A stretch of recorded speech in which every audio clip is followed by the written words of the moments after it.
사도 또는 세례 이렇게 말을 붙인 것입니다. 오늘의 본문은 세례를 주던 요한과 관련된 이야기입니다. 흔히 성경에서는 이 사람을 예수님의 선구자다 또는 예수님의 길을 예배한 자이다 이렇게 별명을 붙이고 있습니다. 즉 요한은 예수님보다 먼저 태어나서 앞으로 오시는 예수님이 어떤 분이신가, 또한 이 땅에 오시는 예수님이 무엇을 하실 것인가 이 일을 미리 알려주는 역할을 감당했기 때문입니다. 그런데 이 사람에 대한 별명이 오늘 본문에 하나 더 등장하고 있습니다. 오늘 말씀해 보시면 광야에서 외치는 자의 소리가 있었다고 말씀하는데 바로 이 사람의 별명이 광야에서 외치는 자입니다. 우리는 광야에서 외치는 자다 이란 별명에서 두 가지의 반응을 보게 되었습니다. 하나는 시각적인 반응입니다. 일단 광야에서 요한이 서 있는 모습을 그림으로 보게 되었습니다. 어느 한 사람이 황량한 광야에 서 있습니다. 그리고 동시에 광야에서 뭔가 외치고 있는 모습을 또한 그림으로 보게 되었습니다. 그리고 또 하나는 청각적인 반응입니다. 외치는 자다 이러한 말씀에서 무언가 소리치고 있는 듯한 이러한 모습을 듣게 되었습니다. 마치 우리 귀에 어떤 소리가 들리는 것 같은 이러한 느낌을 받게 됩니다. 이렇게 우리는 광야에서 외치는 자 또는 광야에서 외치는 자라는 소리에서 시각적인 모습과 청각적인 모습을 그림으로 발견하게 되었습니다. 이렇게 우리는 광야에서 외치는 자의 소리를 보고 듣게 되는데 그렇다면 오늘 본문을 통하여 우리 무엇을 보아야만 됩니까? 그리고 또한 보이는 것은 무엇입니까? 그리고 또한 들리는 것은 무엇이며 우리 무엇을 들어야만 됩니까? 오늘 말씀을 통하여 또 한번 하나님이 주시는 깨닫는 지혜가 넘쳐날 수 있기를 예수님의 이름으로 간절히 축복합니다. 먼저는 오늘 본문을 통하여 보이는 것이 있습니다.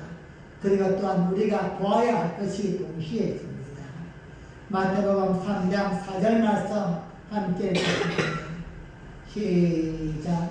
이 요한은 약대 포롯을 입고 허리에 가죽띠를 띠고 음식은 메뚜기와 석청이었더라. 아멘. 광야에서 외치는 자인 세례 요한이 우리에게 보여주는 모습은 무엇입니까? 본문의 말씀처럼 광야에서 서 있는 모습인데 먼저 보이는 것은 약대 트롯, 즉 낙타 트롯을 입고 가죽띠를 띈 모습입니다. 그리고 그는 먹는 음식은 메뚜기와 석청이다 이렇게 말씀합니다.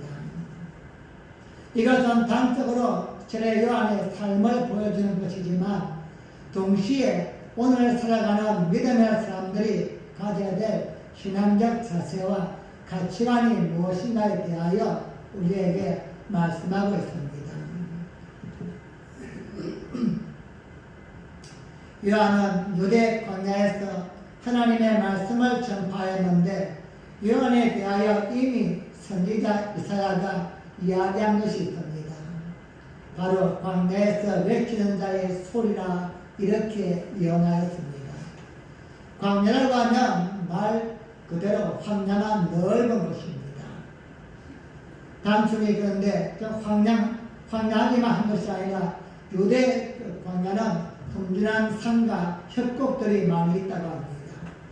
특별히 본문에 등장하는 유대 광야는 비도 오지 않는 그런 메마른 대지입니다.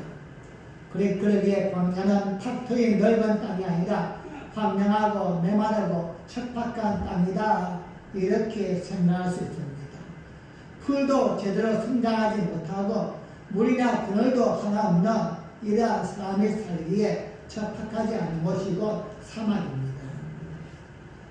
한마디로 사람이 있을 만한 곳이 못 됩니다. 생존조차 할 수 없는 그러한 곳입니다. 어떠한 특별한 일 때문에 하루 이틀 정도에 몰라도 이런 곳에서 평생을 산다는 것은 상상할 수 없는 것입니다. 중요한 것은 그런 것에 요한이 살고 있습니다. 그래서 요한의 별명은 광야에서 외치는 자다 이렇게 붙여진 것입니다. 사랑하는 여러분, 여러분은 어떤 삶의 자리를 원하십니까? 대부분의 사람들은 할 수만 있다면 편리한 삶의 자리를 원합니다. 저 또한 개인적으로 제가 제 주관적으로 생각했다면 아무리 산속이든 바닷가든 간다 할지라도 세 가지의 조건은 갖추자면 된다 생각합니다. 첫째는 전기불은 들어가야 되고, 또한 두 번째는 수돗물은 나와야만 되고, 또한 세 번째는 화장실은 좀 이렇게 수제식으로 되어 있는 것. 이 세 가지 조건은 그래도 갖추어져야만이 어디를 가려면 갈 수 있지 않겠는가. 아마 지금 우리 나이 젊은, 우리 나이 어린 우리 청년들은 잘 이해가 안 되지만 푸세식 화장실이 있습니다. 그래서 이제 이 말은 이제 푸세식은 이제 우리나라 표준 구호는 아닙니다. 물로서 어떤 우물을 처리한 것을 우리 수세식 화장실이라 한다면은 이에 빗대어서 우물을 직접 퍼내어서 처리하는 것을 푸세식 화장실이라 이렇게 이야기합니다. 우리 아마도 이 푸세식 화장실을 경험하시는 분들이 많이 계실 것입니다. 이것은 냄새도 지독하지만 냄새보다도 그 통에 오줌이 어느 정도 차게 되어지면은 거기 앉아서 변을 보면은 이거 똥물이 튀어오는 겁니다. 이게 더 견디기 힘듭니다. 그런데 지금은 화장실과 방이 구분이 안 될 정도로 우리 좋은 시설에 살고 있습니다. 이러한 곳에서 생활하다가 광야에 가서 저 시골에 가서 생활하라 그러면 쉽지 않을 것입니다. 제가 진짜 1년 전에 몽골에 간 적이 있습니다.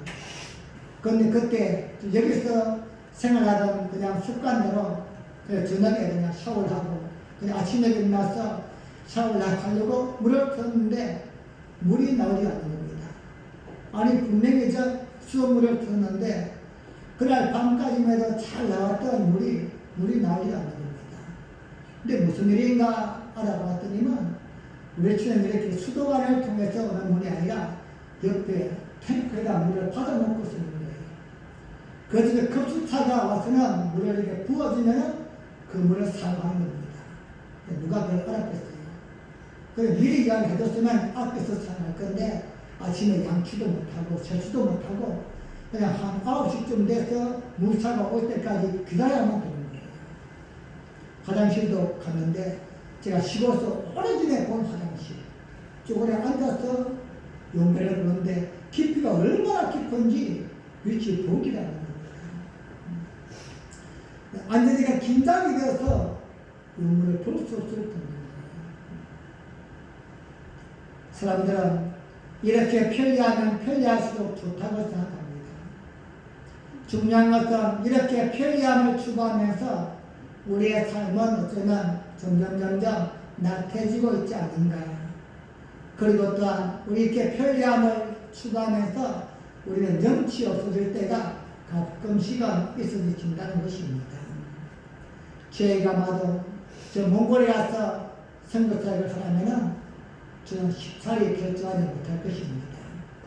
하물며 스레요한과 같이 광야에서 선교사를 하라 이렇게 이야기한다면 더더욱 고민해야 될 것입니다.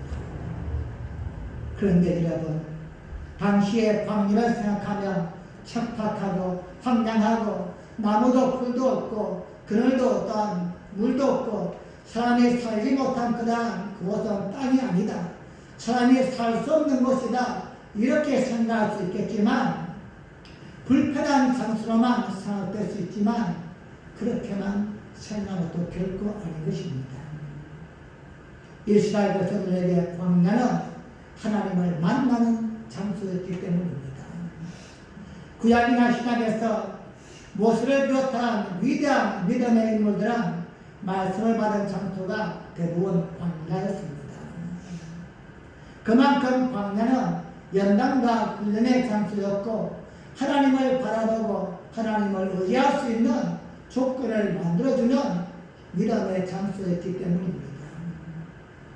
그래서 대부분의 선지학교는 이런 광야에 있었습니다. 지금 우리처럼 이렇게 그냥 시설이 좋은 도시 문화 이 속에 있는 것이 아니라 황량한 곳에 그리고는 불편한 곳에 그런 고난과 고통을 감수해야 될 그곳에 선지학교 믿음의 사람들이 그곳에서 훈련받고 성장해 갔다는 것입니다.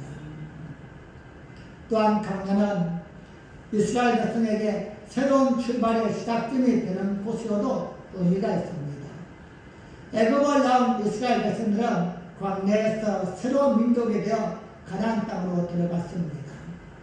또한 그들은 70년간 바벨론 포로가 되었다가 해방되어서 돌아온 것도 역시 광야에서 돌아온 것입니다.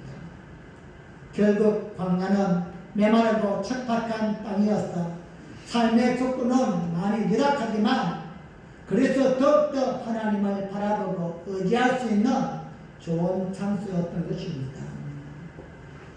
문제는 세례 요한이 광야에서 살았다. 광야에서 하나님의 복음을 외쳤다. 이것은 결국 하나님과의 만남이 주된 삶이었다는 것을 우리에게 강조해주고 있는 것입니다. 더 잘 먹고 더 잘 살고 편리하기 위해서 광야로 나온 것이 아니라 하나님을 만나기 위해서 하나님의 그에게 맡겨진 그 사명을 외치기 위해서 요한은 광야에서 삶을 살았던 것입니다. 이런 점에서 우리는 삶의 자세와 가치관을 다시 한번 생각해 봐야 될 필요가 있습니다. 우리는 할 수만 있다면 편리성으로 가득한 화려한 문화가 있고 또한 편리한 도시에 살기로 합니다. 그런 사이 우린 점점 하나님과의 거리가 멀어지게 되어지고 또한 세상적인 것을 추구하고 갈망하는 이러한 삶을 쫓아오고 있지는 않는가. 우리의 삶의 가치와 목적은 과연 하나님을 더 찾고 하나님을 바라보고 의지할 수 있는 이러한 것이 되어야만 되는데 어쩌면 세상을 쫓아가고 세상의 모든 것을 빼앗기는 이러한 눈을 가리고 있지는 않는지요.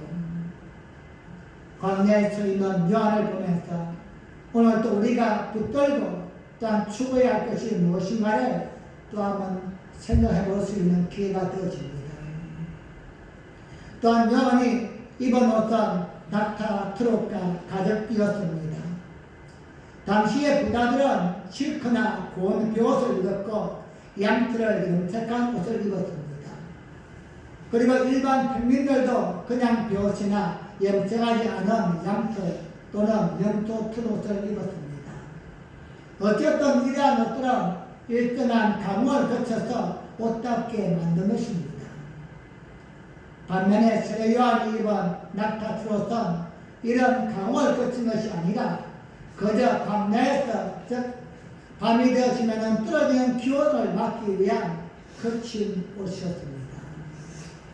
가죽띠 역시 또한 정교한 제품이 아니라 그저 손쉽게 얻을 수 있는 노건 정도였습니다. 그런 반면에 세례 요한이 입은 옷은 볼품없는 그저 실용품만 갖춘 옷이었다 이렇게 볼 수 있습니다. 세례 요한이 먹은 음식 또한 메뚜기와 석청입니다. 메뚜기는 지난날 우리가 어렸을 때도 시골에서 자연에서 얻을 수 있는 최소한의 음식입니다. 석청은 또한 동굴 같은 곳에서 얻을 수 있는 꿀입니다. 오늘날은 석청이나 메뚜기가 아주 값비싼 음식이지만 당시에는 그저 맨손으로 얻을 수 있는 최소한의 기본적인 음식이었던 것입니다. 이러한 비주얼로 볼 때 세례 요한은 적어도 먹고 입는 것에서 화려함을 추구하지 않았습니다. 그냥 입으면 만족했고 그냥 끼니를 배달하면 만족하는 이러한 삶을 살았다는 것입니다. 세례 요한이 이처럼 최소한으로 입고 먹으면서도 광야에서 당당하게 살았던 이유가 있다면 하나님을 만나는 것이 중요했고 하나님이 그에게 주신 메시지를 전달하는 것이 더 중요했기 때문입니다. 자신의 부르신 삶의 목적이 무엇인가를 분명히 알았기에 그는 먹는 것, 입는 것 거기에 관심거리가 아니었던 것입니다. 이강이면 더 맛있는 것을 먹고 이강이면 좋은 옷을 입는 것이 잘못된 것은 절대 아닙니다. 그럼에도 혹시 우리는 먹고 입는 것 때문에 우리 스스로를 얽매이거나 비참할 때가 있지는 않는지 우리 또 한번 돌아봐야만 된다는 것입니다. 사랑하는 여러분, 우리의 삶의 궁극적인 가치와 목적은 어디에 있습니까? 이 땅입니까? 아니면 하나님의 나라입니까? 세례 요한이 살았던 곳 광야, 그가 입은 낙타 트럭과 가죽 끈띠, 그가 먹은 메뚜기와 수청은 우리의 삶의 방향과 삶의 가치가 어떠해야 되는지를 또 한번 우리에게 강조하고 있는 하나님의 마음인 줄 믿습니다. 세례 요한은 하나님을 만나는 일에 최고의 관심을 두었습니다. 그는 하나님이 주신 사명을 감당하는 일에 최고의 관심을 두었습니다. 좋은 잠자리를 찾거나 부유한 것, 좋은 음식보다 하나님이 나에게 맡겨진 사명, 이것을 어떻게 하면 잘 감당할 수 있을까? 여기에 세례 요한의 삶의 목적과 모든 가치를 쏟아부었던 것입니다. 오늘 이런 가치가 붙어야 될 삶의 목적이 여기에 있는 줄 믿습니다. 우리 모두는 하나님이 이 땅에 보냈던 사실을 우리 확신합니다. 어떤 모습으로 보내었던 어떤 형태로 보내었던 하나님이 이런 가치를 보내었습니다. 왜 보내었습니까? 그냥 먹고 입고 살다가 다시 오라고 보내었습니까? 그렇지 않은 줄 우리는 잘 알고 있습니다. 나를 보내신 그 자리에서 만난 사람들을 통하여서 우리가 또 하는 크고 작은 일들을 통하여서 하나님이 어떤 분이신가를 증거하게 만드시고 또한 나를 통하여 또한 사람을 살리기 위한 위대한 사역을 이루기 위하여 우리를 이 땅에 보냈던 사실을 우리 절대 잊어는 안 되는 것입니다. 적어도 우리가 하나님의 은혜로 구원받은 성도라면 자기 욕심과 자기의 편리함에 얽매여서 하나님을 멀리해서는 아니 된다는 것입니다. 사랑하는 여러분, 오늘 우리가 세례 요한을 보듯이 세상 사람들도 우리를 보고 있다는 사실을 잊지 마시기 바랍니다. 그 사람이 예수 믿는다고 하는데 어떻게 살고 있고 무엇을 위해서 살고 있는가? 주일이면 무엇이 더 중요한 사람인가? 그리고 그는 무슨 말하고 어떤 삶을 살고 있는가? 세상을 믿지 않는 사람들은 우리를 보고 있다는 사실을 기억하셔야만 됩니다. 하나님을 만나고 하나님을 목적하고 하나님이 인정하시고 기뻐하시는 삶을 살기 위해서 오늘도 또 한번 최선을 다할 수 있는 이런 가치가 되어지기를 예수님의 이름으로 간절히 축복합니다. 두 번째로 우리는 들어야 하는 것과 또한 내가 듣는 것이 있어야만 됩니다. 광야에서 외치는 자의 청각적인 모습에서 이것들을 생각해 봅니다. 하지만 이런 시각적인 요소 앞에 시각적인 요소가 먼저 자리를 잡아야 한다는 사실을 우리는 또 한번 깨달아야만 됩니다. 누군가 이야기할 때에 그 사람이란 말을 믿는 것이 절대 아닙니다. 누군가 나에게 어떤 말을 할 때는 그 사람의 삶이 수반되어져야만 됩니다. 나는 이러한 믿음으로 살고 있고 이렇게 하나님을 섬긴다. 내 입에 사는 말도 중요하지만 사람들은 그 말을 들은다 동시에 내가 살고 있는 삶이 바탕이 없다면 그 말은 거짓말이 되는 것입니다. 그래서 우리의 말과 행동은 하나의 일치가 되어야만 되고 반드시 삶이 우리의 말을 증명시켜 주는 것입니다. 오늘 요한은 그에게 나오는 수많은 사람들 향해서 어떻게 외칩니까? 요한이 외친 첫 마디는 무엇입니까? 마태복음 3장 2절 말씀 보겠습니다.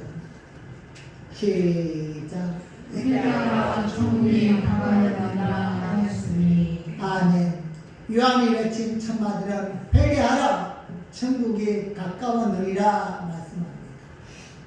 요한의 외침은 사람들이 듣기 좋은 말이 아니었습니다. 사람들이 인정받는 말이 결코 아니었습니다. 사람들은 듣기 좋아하는 말을 아첨하는 말을 합니다. 아무 내용도 없지만 상관도 없지만 상대방이 들으면 기분 좋은 말을 하려고 합니다. 그러다 보니 오늘 이 시대 교회 속에서도 사람의 마음을 기쁘게 하려고 최선을 다합니다. 요한은 그런 말이 아니라 그들을 아프게 하는 말을 합니다. 독사의 새끼들아, 너희가 왜 나왔느냐? 무엇을 보려고 나왔느냐? 무엇을 들으려고 나왔느냐? 오늘 여러분은 무엇을 들으려고 나왔습니까? 오늘 여러분은 무엇을 보려고 왔습니까? 목사가 지금 무슨 옷을 입었는가? 옷을 잘 입은 사람을 보려면 백화점에 가시면 됩니다. 목사가 뭔 소리하는가 들으려고 왔습니까? 정말로 듣고 싶어서 하겠다면 원하는 사람 앞에 가시면 됩니다. 교회가 무슨 이야기를 하는가? 교회를 통하여 무엇을 듣고 싶은가? 우리는 듣고 싶은 이야기가 있어야만 되고 또한 그것을 들어야만 됩니다. 하나님 앞에 나왔지만 듣고 싶은 이야기를 또한 들어야 될 이야기를 듣지를 못하고 엉뚱한 이야기만 듣고 간다면 그런 것이 아닌 것입니다. 시간 낭비이고 그냥 흠말 뿌린 것입니다. 요한은 회개하라 천국이 가까웠다 외칩니다. 자신에게 나오는 사람들을 향하여서 하나님의 마음을 외치는 것입니다. 실제 요한이 외치는 말은 하나님의 음성입니다. 그런데 이 말은 정말 어려운 말입니다.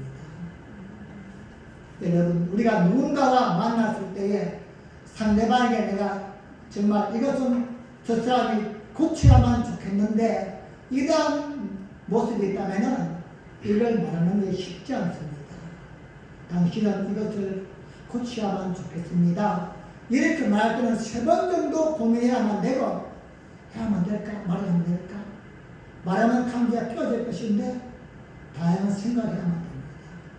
또한 그 말을 했을 때에 그 말을 받아들이는 상대방은 어떠한 모습입니까? 누군가 나에게 지적할 때에 내가 그 지적을 받는다는 증거는 내가 잘못되었다는 것입니다. 만약에 나에게 누가 회개하세요 이렇게 얘기할 때에 알겠습니다. 감사합니다. 이렇게 내가 얘기한다면은 내가 회개할 것이 있고서 하나님 앞에서 받아들인다는 자세인 것입니다. 그런데 당시에 바리새인들과 서기관들 이들은 나름대로 하나님을 잘 믿고 있고 제대로 섬긴다고 앞장서 있고 또한 모든 사람들에게 자부심을 갖고 있는 이러한 사람인데 이들을 향하여서 회개하라 이렇게 외칠 때에 그들이 아멘 이렇게 한다면 자신들이 잘못했음을 깨닫는 것입니다. 내가 지금까지 한 것이 잘못되었습니다. 이걸 시인하는 것과 같은 것입니다. 이게 쉽지 않은 것입니다.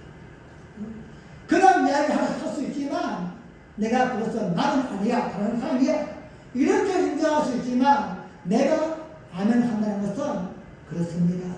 내가 잘못하고 있습니다. 내가 하나님을 잘못 섬기고 있었고 예수님을 제대로 알지 못했습니다. 인정하는 것과 같은 것입니다. 그래서 오늘 시대 요한의 이 외침은 너무나도 굉장히 어렵고 힘든 외침인 것입니다. 하지만 시대 요한은 그들의 마음을 생각을 알고 있듯이 또한 그들이 받아들이든 받지 않든 하나님의 말씀을 그대로 선포합니다. 독사의 자식들아 누가 너희를 가르쳐 임박한 진노를 피하라 하더냐. 이 말은 곧 회개에 합당한 열매, 곧 생활의 변화가 아니면 하나님 앞에서 버림받게 된다는 것입니다. 사랑하는 그날의 성도들, 새 요한이 들려주는 소리는 결코 쉬운 소리가 아니었습니다. 양심을 흔드는 소리였고 하나님 앞에서 자신의 영혼을 돌아보게 하는 믿음의 소리였습니다. 오늘 우리는 무슨 소리를 듣고 싶습니까? 오늘 우리는 무슨 소리를 들어야만 됩니까? 어떻게 하면 우리의 삶이 더 대단하고 또 화려하고 건강하고 사업이 잘 되고 직장이 흥통하고 이러한 소리입니까? 아니면 우리의 영혼이 더 잘 될 수 있고 어떻게 하면 하나님 앞에 좀 더 믿음으로 살아가고 어떤 순간에도 하나님과 나의 관계가 껴지지 않게끔 말씀과 기도의 길을 붙들 수 있을까? 또 한번 고민하면서 가슴을 치는 애통하는 그러한 소리를 듣고 싶습니다. 우리 또한 또 다른 누군가에게 이야기할 때도 하나님의 음성처럼 이야기하면 됩니다. 바울이 우리에게 강조했던 것처럼 너희가 누군가에게 이야기할 때는 하나님이 하시는 것처럼 하라. 정하고 인정하고 칭찬하는 말이 아니라 내가 욕을 먹고 관계가 끊어진다 할지라도 그의 영혼을 살릴 수 있는 이야기. 당신 기도해야만 됩니다. 당신 믿음으로 살아만 됩니다. 여러분 사실 이 말은 참 어렵습니다. 목사도 말이요 이 말 할 때는요 3번 이상 기도하고 삽니다. 그럼 목에 참 가시가 돋는 것처럼 내가 왜 이런 내 역할을 해야만 될까? 그냥 스스로 좋은 게 그냥 참 좋다고 써요. 그러다가 지옥 가든 말이든 그건 내 분량이 아니니까요. 나 하나만 그냥 잘 믿으면 끝인데 왜 이런 걸 해야만 될까? 이런 고민도 되지만 하나님처럼 그 감동은 또 외면할 수가 없는 것입니다. 여러분 새 요한이 이 말 하면서 속이 좋았을까요? 기뻤을까요? 즐거웠을까요? 아니었을 것입니다. 여러분 하나님 자녀셔야만 됩니다. 하나님 말씀 순종하세요. 이 정도는 괜찮지만 회개하세요. 독사의 자식들아. 이건 쉽지 않은 것이에요. 사랑하는 여러분, 우리 하나님의 하시는 말씀을 들을 수 있기를 바랍니다. 사람의 소리가 아니라 하나님이 내 영을 향하여 던지는 그 말씀을 듣고 싶어하는 믿음의 자리가 되기를 간절히 축복합니다.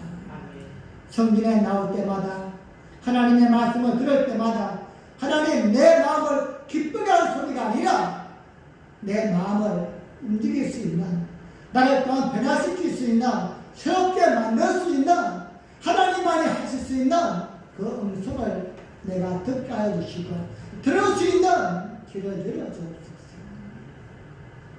우리 또한 주변의 한 사람을 향하여서 그렇게 소리할 수 있는 여러분과 제가 되었으면 좋겠습니다. 세상에서 누군가에게 한마디 외칠 때에도 칭찬과 또한 아부만이 아니라 영혼을 살릴 수 있는 지금은 아닐지라도 언젠가는 그 말씀 한마디 때문에 그 영혼도 살릴 수 있는 하나님의 음성을 전달할 수 있는 믿음의 귀한 통로가 되어지기를 예수님의 이름으로 간절히 축복합니다.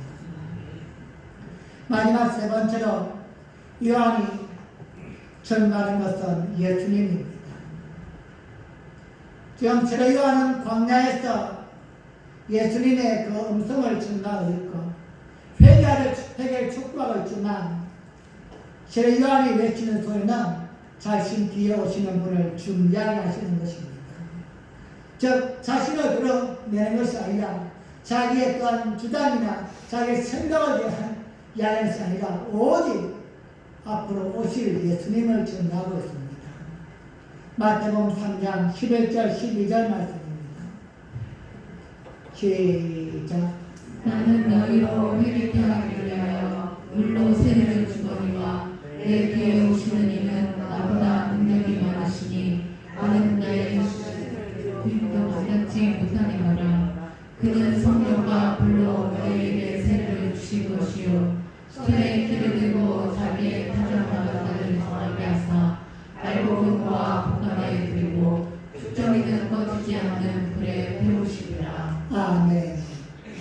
신앙은 어떻게 외칩니까?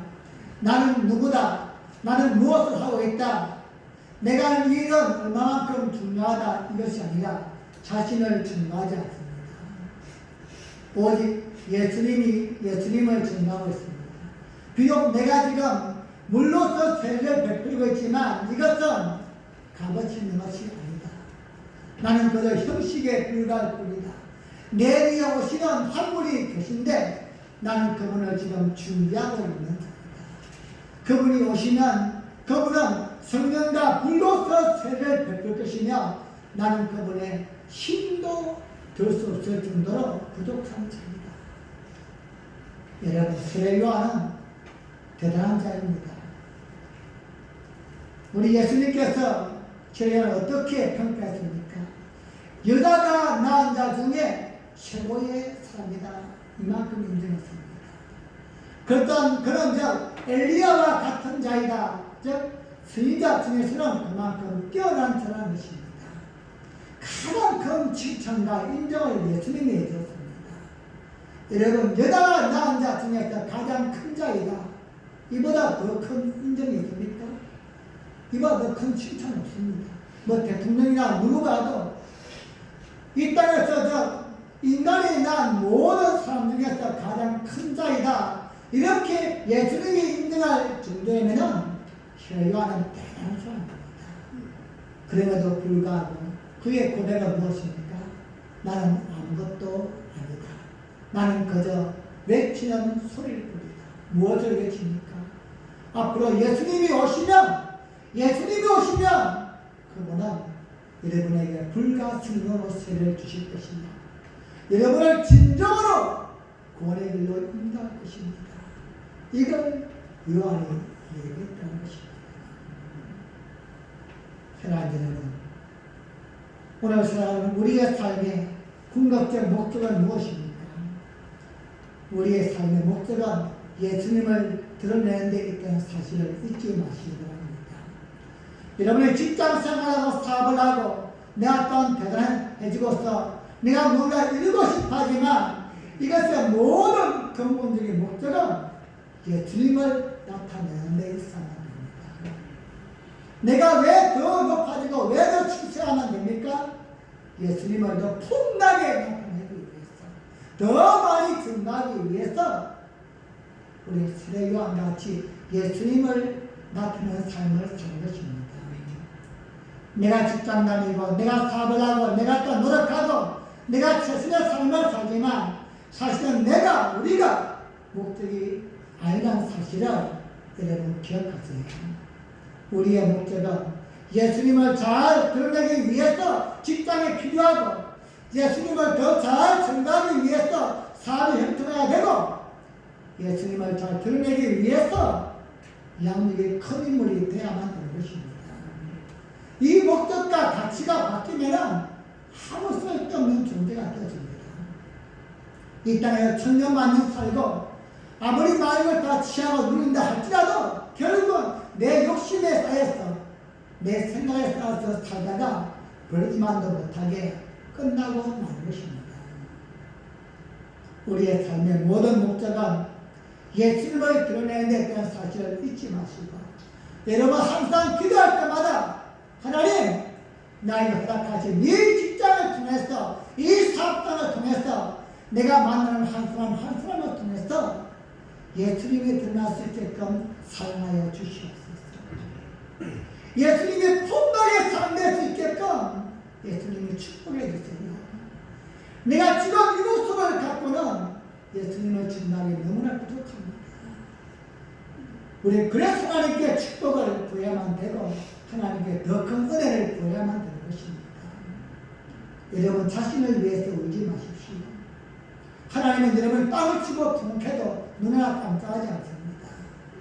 우리의 삶의 목적은 오직 예수님을 드러내는데 예수님을 나타내게 있다는 사실을 잊지 마시고 어떻게 하면 우리의 말과 우리의 생활과 모든 직장과 사업장을 통해서 예수님을 드러낼 수 있을까 기도하며 믿음으로 살아갈 수 있는 여러분과 제가 되기를 예수님의 이름으로 간절히 축복합니다. 말씀을 맺겠습니다. 이 시간 예배드리는 여러분과처럼 모든 시간들 속에서 모든 사건들 속에서 주변의 한 사람에게 우리의 무엇인가 보여주고 있는 사람입니다. 말로서 보여주고 있고 행동을 통해서 보여주고 있습니다. 중요한 것은 광야에서 외치는 철의 요한처럼 우리 또한 무엇을 보여줘야만 됩니까? 나를 보여주는 것이 아니라 내 삶은 구차하지만 내 삶은 땅 깊고 바다를 헤엄치고 있을지라도 예수님을 보여주기 위해서 최선을 다합니다. 예수님의 이름을 나타내기 위해서 우리의 삶의 목적을 품고 있다면 그 삶은 진정으로 인정받는 아름다운 삶이요 하나님이 기뻐하시는 하나님이 원하시는 축복의 삶을 또 한번 기억하시고 그 일을 위해서 여러분 더 많이 기도하시고 더 많이 최선을 다하시는 여러분의 삶이 되어지기를 예수님의 이름으로 간절히 축복합니다. 기도하시겠습니다. 우리 한 합심으로 기도할 때에 광야에서 외치는 철의 요한을 생각하면서 여러분의 광야는 어디입니까? 직장입니까? 사업장입니까? 아니면 지금도 눈물로 보내고 있는 그 현장입니까? 하나님, 나는 그것이 회복되기를 기도하지만 어쩌면 그것이 바로 하나님을 만나는 장소요 하나님 맡긴 사명을 증거할 수 있는 장소일 수도 있습니다. 하나님, 이제 우리의 삶의 목적과 가치가 바뀌게 하여 주시옵소서. 나를 어디에 보냈던 어떤 환경 속에 있던 그것을 통하여 예수님을 증거하여 살아가는 믿음의 삶이 되게 하여 주세요. 우리 함께 주여 삼창